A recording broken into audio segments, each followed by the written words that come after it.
What's up, guys? This is TheKephas. Welcome to Class Course, a quick start series where we break down the core rotation for each World of Warcraft class in just a few minutes. This isn't a full guide, it's just enough to get you in and playing. We're keeping it simple and focusing only on the rotation for now. And if you'd like the talent build I'm using, you can check the description. Today we're going to talk about how to play an Assassination rogue in patch 11.2 of the War Within. As a rogue, your primary resource will be energy, and it will regenerate passively as you use it. Most of your abilities will require energy to be used. Some of them will generate combo points, while others will use combo points. This is your second resource. So, most of your rotation will revolve around generating and spending combo points. So naturally, let's first talk about how you'll generate combo points. Generally speaking, you'll want to start combat off in stealth. This will allow you to use ambush. Depending on your talent choices, there may be other opportunities to use ambush as well. So whenever it's available, use ambush to generate combo points. Otherwise, your main ability for generating combo points will be to use mutilate. Now, your highest priority when it comes to generating combo points will be to apply and maintain Garrote. This will apply a bleed effect on your target, and you want to make sure it's up at all times. Now, when you're fighting multiple targets, Fan of Knives will become your primary ability for generating combo points. But you still want to use Mutilate at least once every 10 seconds to apply Caustic Splatter to your main target. This will cause your poisons to damage nearby enemies. Depending on your choice of talents, you can have anywhere between 5 and 7 combo points. Generally speaking, you want to hold off on spending combo points until you at least have 5. Your main ability for spending combo points will be Envenom. However, you can also spend combo points on Rupture, which will apply another bleed effect to your target. Your highest priority when spending combo points will be to apply and maintain Rupture. When you're fighting multiple targets, try and keep Rupture up on at least 5. And you can also spend combo points to apply and maintain Crimson Tempest, another bleed effect. So, your core rotation can be summed up by consistently generating and spending combo points while maintaining your bleed effects at all times.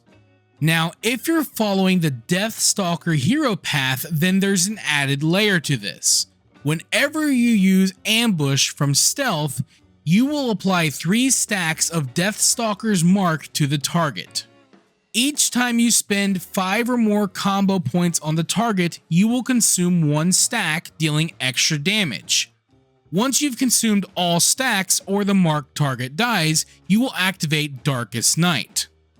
This will cause your next Envenom, when used with maximum combo points, to critically strike, deal extra damage, and apply 3 more stacks of Stalker's mark. So as a Stalker, you want to make sure that you're keeping this cycle going. Last up, we want to talk about your offensive cooldown window. Depending on your talent choices, you have a number of longer cooldown offensive abilities that line up perfectly together, which is great because when used together, they can deal a lot of damage. It all starts with Deathmark.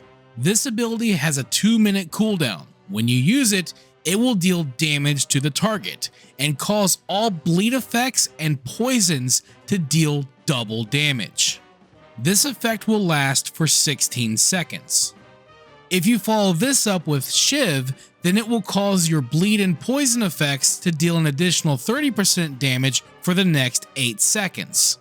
Now, Shiv has 2 charges, so during this window, you can use 1 charge for the first half of Deathmark and the other charge for the second half. You can also add Kingsbane to the mix if you've chosen it as a talent. This ability will deal instant poison damage along with additional poison damage over a short duration. This damage will be empowered even further by both Deathmark and Shiv, which means that during your Deathmark damage window, you'll start with Deathmark, then use Shiv, follow that up with Kingsbane, and then use Shiv for the second half of Deathmark. This will create a very powerful damage window every 2 minutes, and Kingsbane has a minute-long cooldown, which means that every other use will line up perfectly with Deathmark. So try and use these abilities together as much as possible. Last up, let's talk about poisons. It's very important to keep your poisons active at all times. By default, you can have one lethal poison and one non-lethal poison. For non-lethal, you can use pretty much whatever you want, but for lethal, use deadly poison. Now, if you've taken Dragon Tempered Blades as a talent, then you can apply a second lethal and non-lethal poison. This is great when paired with another talent which adds Amplifying Poison, which you should use for your second lethal poison. And that should hopefully be enough to help get you started. My goal was to keep things as beginner friendly as I could, so while there's more to learn, I'm going to end things here for now. I sincerely hope this video was helpful for you, and if it was, I would love to hear about it in the comments below. But with all that being said, I will see you guys on the next one. Thank you for watching this video. If you enjoyed it, let me know by clicking that like button, and feel free to share it with your friends so they can enjoy it as well. And if you'd like to see more videos, you can subscribe to the channel, and click on the bell icon to be notified as soon as new videos are posted. You can also follow me on Facebook, and if you'd like, you can support my work on Patreon. Links to all that stuff can be found in the description below. This is TheKephas, until next time.